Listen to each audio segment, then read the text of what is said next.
오늘 본문의 말씀은 마태복음의 말씀입니다.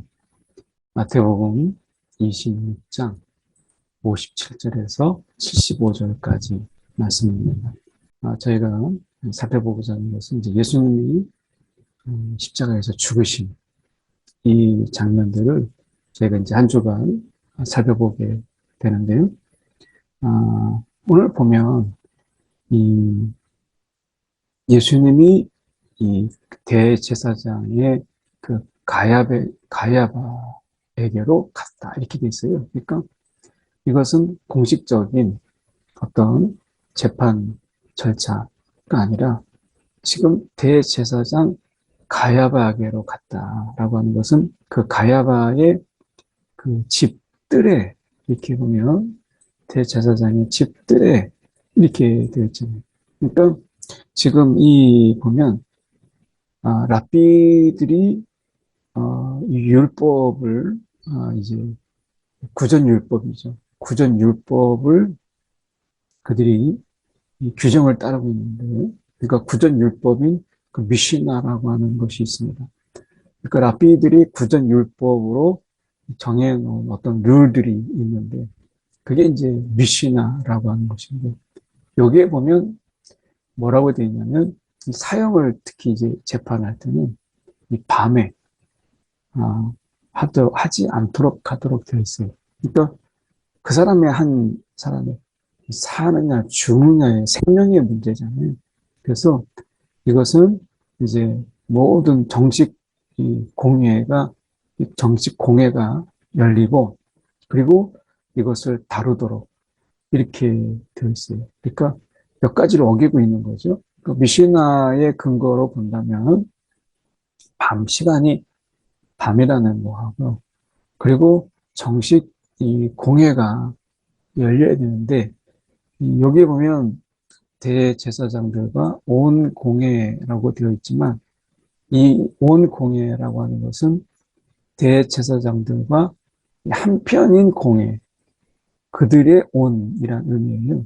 그러니까 사실은 이 공회가 정식 공회, 그러니까 모두가 모인 이런 공회가 아니라 대제사장들과 함께하는 그 일부 공회의 모든 사람들, 이런 의미가 되는 거죠.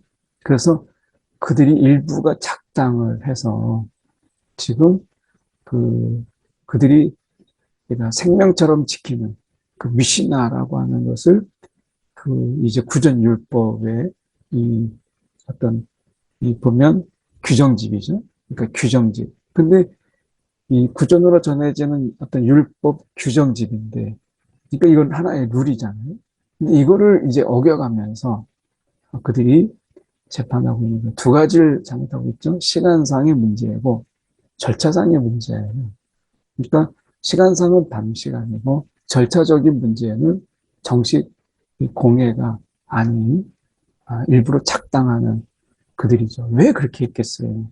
왜 정식 절차를 밟지 않고 이렇게 그들이 밤 시간이라고 하는 이런 작당에서 했겠어요? 지금 보면 이유는 간단해요.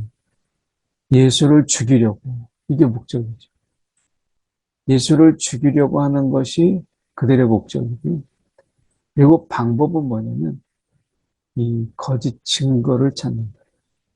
그러니까 지금 여기서 보면 목적은 분명히 예수를 죽이려고 하는 것. 이게 분명한 목적이고요. 수단은 거짓 증거를 찾는 거예요. 이것을 통해서 지금 그들이 작당을 하고 있는 것인데 이 거짓 증인이 많이 왔어요. 근데 어느 것 하나 쓸모 있는 게 없었다. 그러니까 그만큼 증거가 넘쳐났으면 거짓 증인들이 많이 왔는데 하나같이 다 쓸모가 없는 이렇다 할 만한 게 없어요. 그런데 두 사람이 와서 이르되 이 사람의 말이 하나님의 성전을 헐고 사흘 동안 지을 수 있다 하더라. 성전을 이야기합니다. 그래서 이 성전을 헐고 성전이라고 하는 것은 이들에게 있어서 특히 이 대제사장이 주 수익원이잖아요. 그러니까 이 대제사장이 권위로만 다스리는 게 아니라 돈을 매기고 해야 자기가 말빨이 서는 거잖아요. 대제사장이 좀 이런 사람인데 무슨 권위가 있겠어요. 그러니까 대제사장이 자기의 희하의 사람들을 부리려면 결국엔 돈인데 그 돈줄이 어디에 있냐? 하나님의 성전이죠. 이 하나님의 성전이 그들의 돈줄인데 뭐라고 얘기해요? 헐겠다고 얘기하죠. 하나님의 성전을 헐고 사흘 동안 지을 수 있다. 이렇게 말씀합니다. 이것은 실제죠. 그러니까 성전을 헐고 이것은 실질적으로 AD 70년에 무너지게 되고 그 이후에 예수님께서 사흘 만에 부활하셔서 우리 가운데 성령을 주심으로 우리에게 성령의 전이 되게 하신 것이잖아요. 그러니까 이것은 주님께서 말씀하신 거예요. 이 대제사장이 묻죠. 이 사람이 너를 치는 증거가 어떠하냐? 이 증거가 정말 사실이냐? 라고 묻는 거예요. 예수님께서 이것에 대해서 침묵하시죠.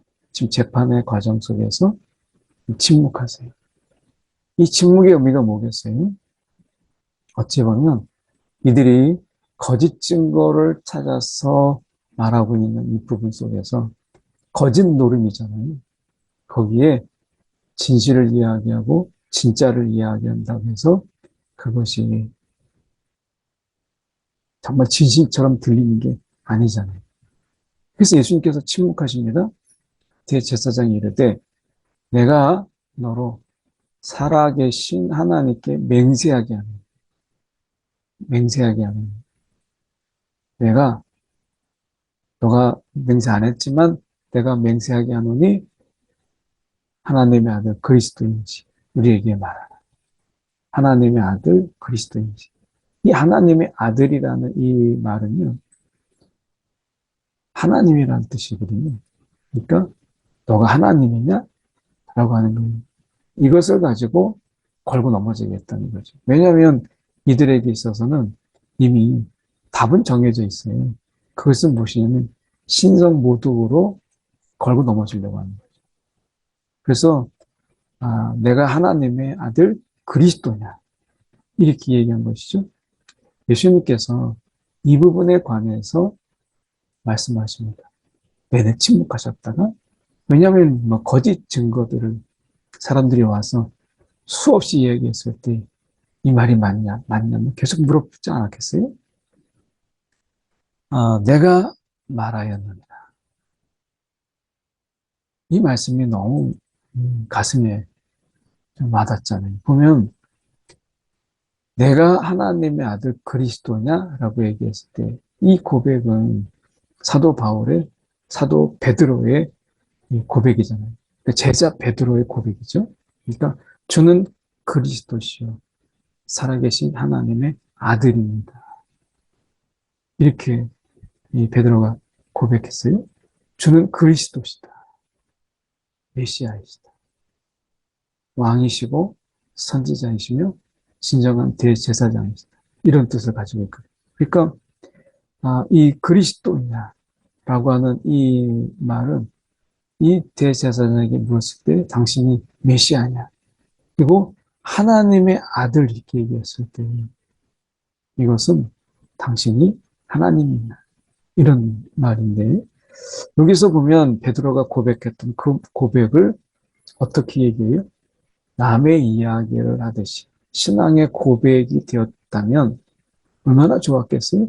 그런데 들은 이야기, 너가 하나님의 아들 그리스도냐? 이렇게 되는 거죠. 그러니까 똑같은 말이 하나는 고백이 되고 하나는 인용이 되는 거예요.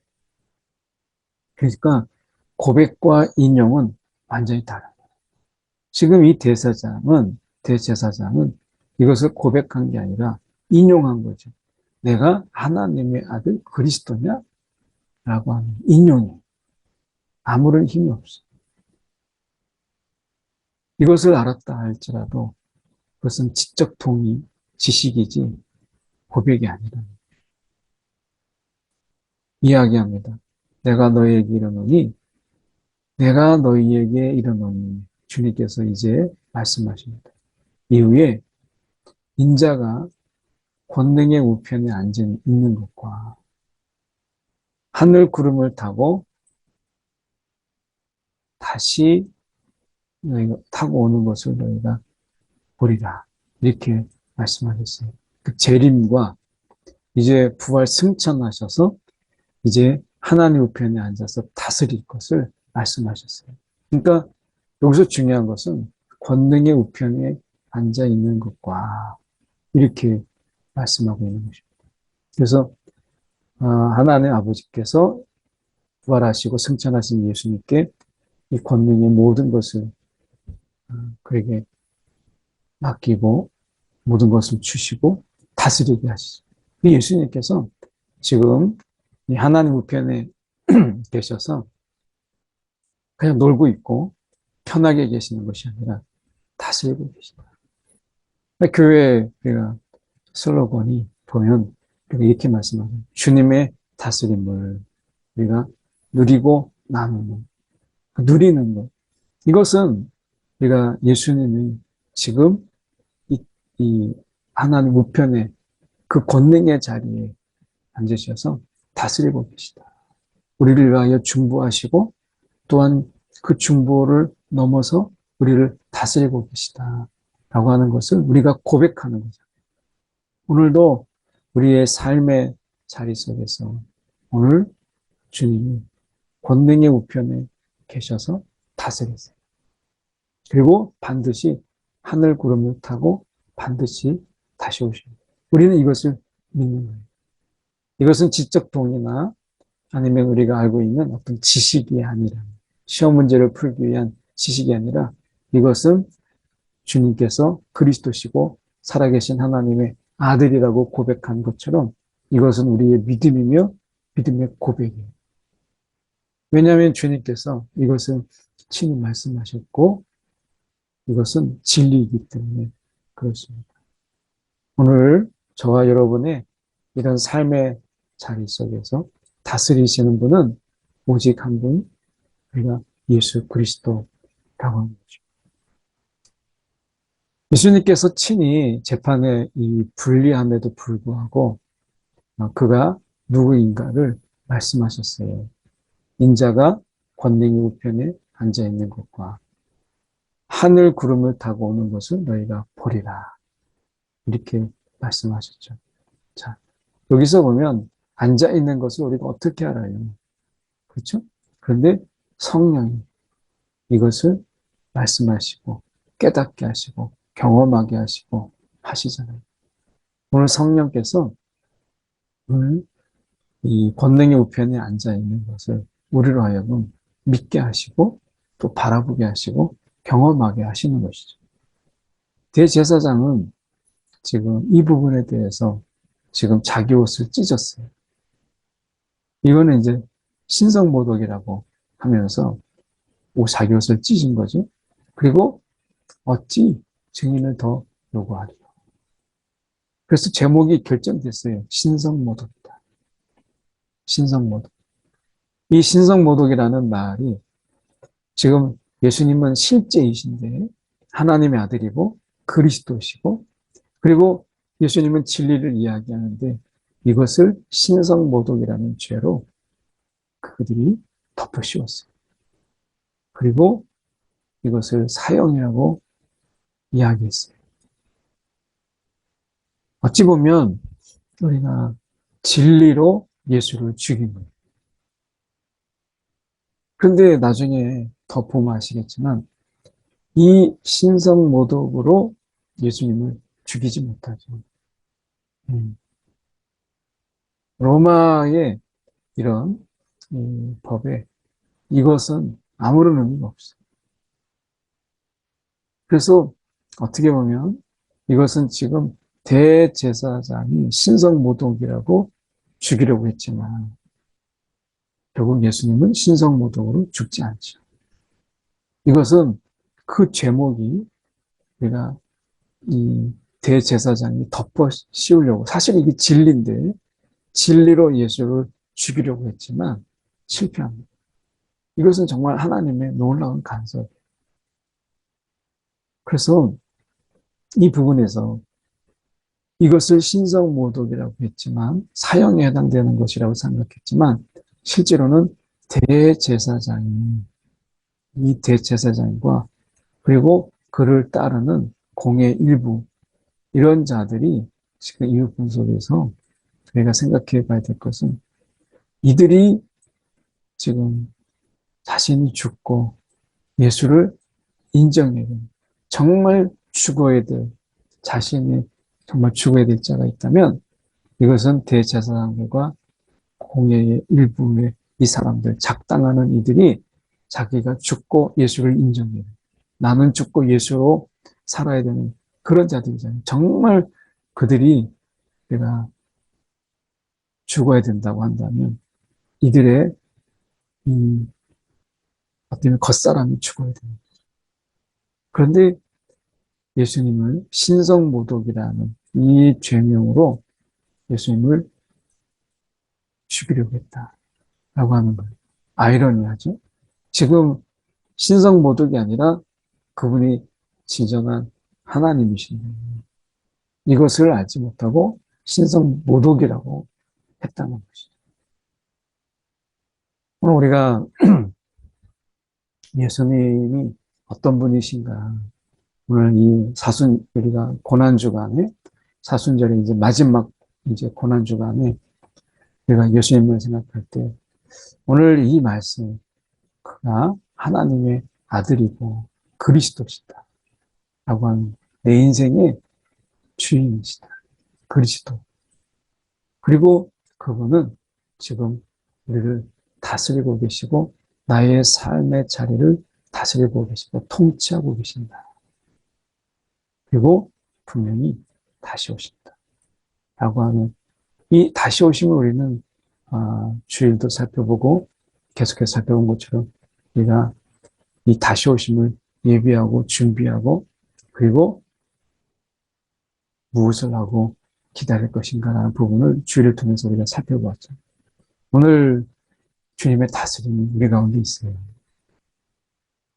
우리의 삶의 이런 자리가 그냥 막 굴러가는 것처럼 보이지만 그러나 주님의 다스림 안에 있다라고 하는 것. 오늘 우리의 고백이 이것은 우리의 고백이 되어야 된다. 대제사장처럼 어떤 인용하거나 알고 있는 지식이 아니라 알고 있는 지식은요 결국에는 그 지식으로 그를 죽여요.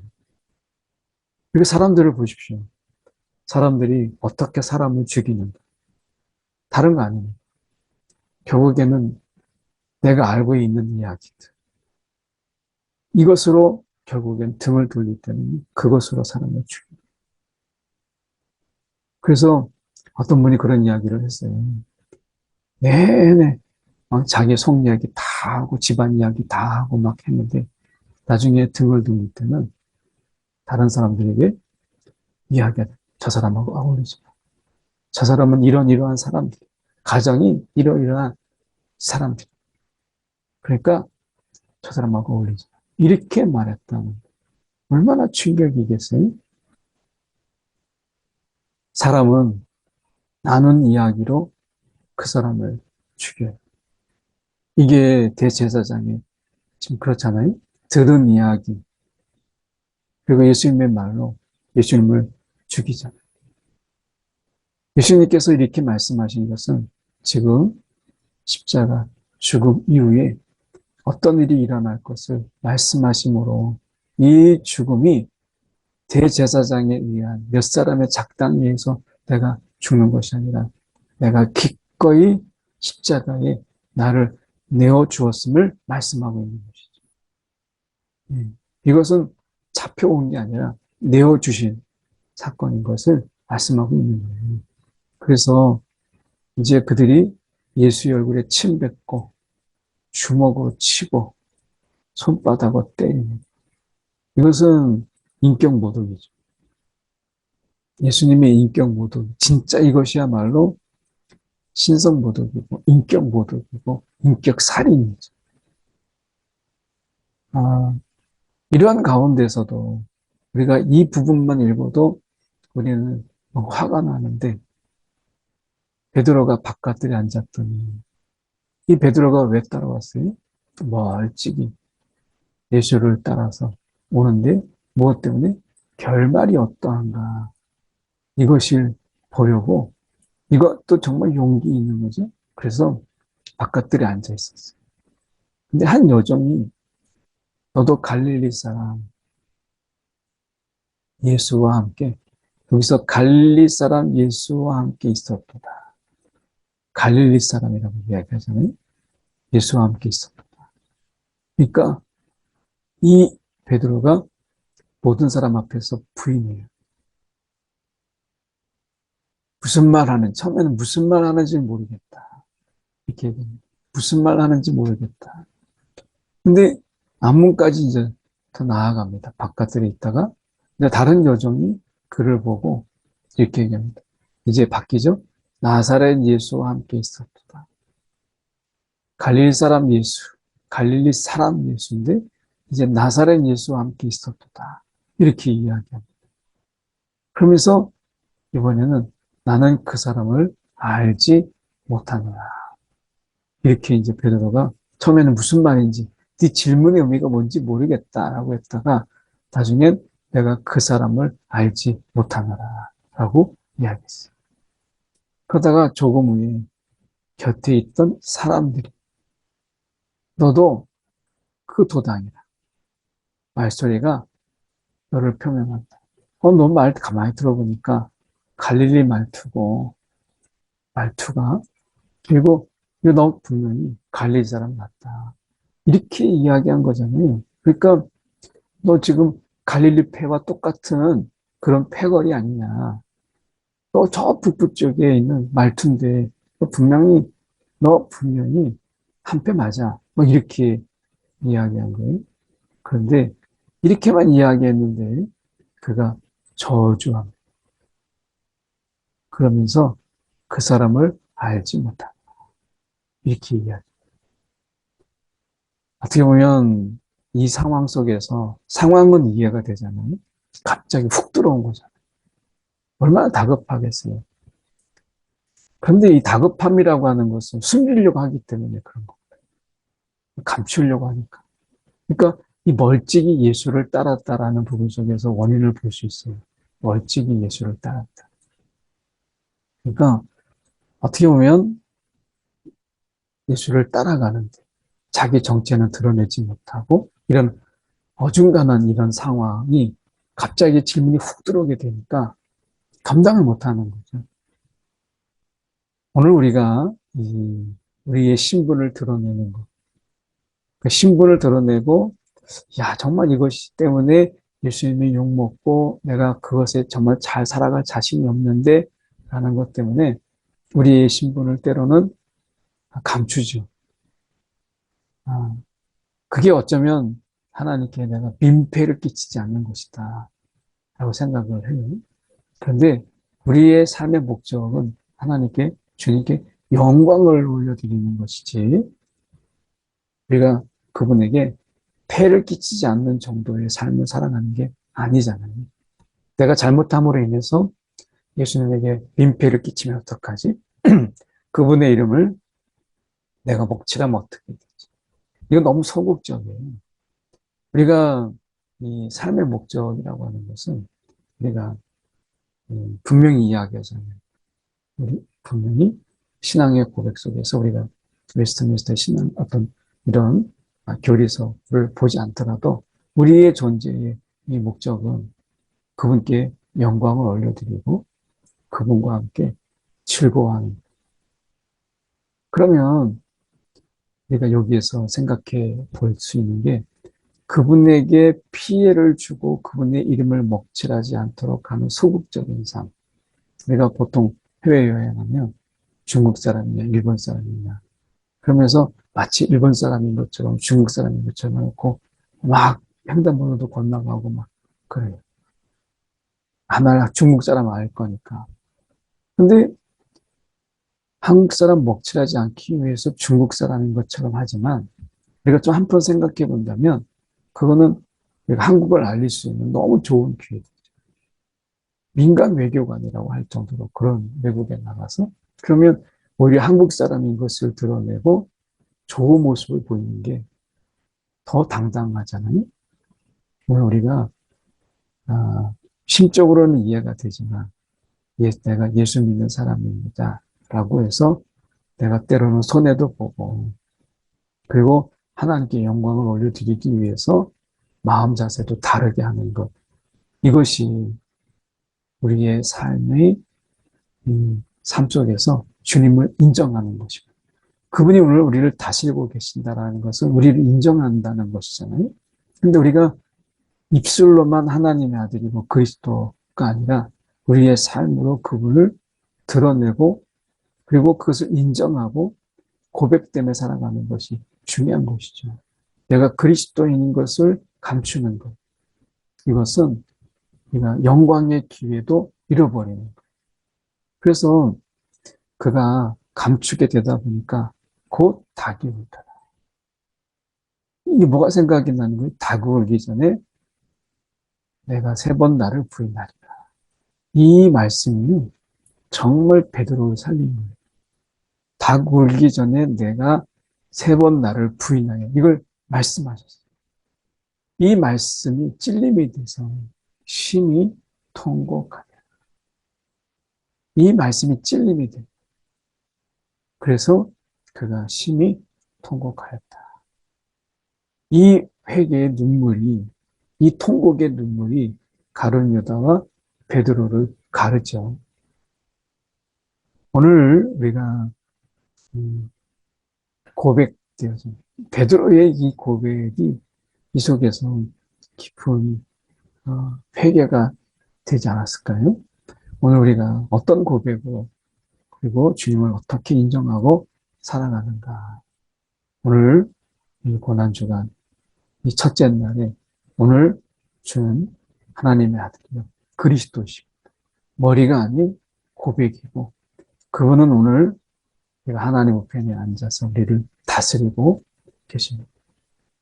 그분은 반드시 다시 오세요. 이러한 삶 속에서 우리는 그분을 삶으로 삶의 자리 속에서 고백하고 그분의 통치를 인정하는 그런 삶을 살아야 하지 않을까. 오늘 저와 여러분 삶 속에서 우리의 삶을 다스리시는 그분을 우리가 드러내고 인정하고 영광을 돌려드리는 이러한 삶을 살아가는 저와 여러분 되기 원합니다. 한 1분 정도 말씀 붙잡고 함께 기도하겠습니다. 사랑이 많으신 하나님 아버지 감사합니다. 오늘도 주님께서 우리 가운데 함께하사 주님의 다스림 안에 또 주님이 그리스도 되시고 우리 가운데 여전히 살아 역사하시는 분이신 것을 믿습니다. 오늘도 주님을 멀찍이 따르는 자들이 아니라 주님을 인정하고 그 다스림을 고백하고 주님 오늘도 주님 앞에 살아가게 하여 주시옵소서.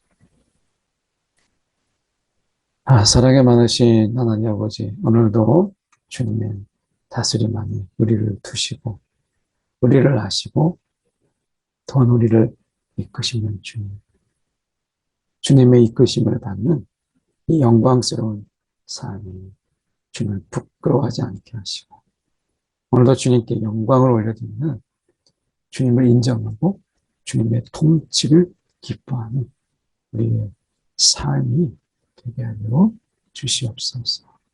살아계신 예수 그리스도의 이름으로 기도드리옵나이다. 아멘.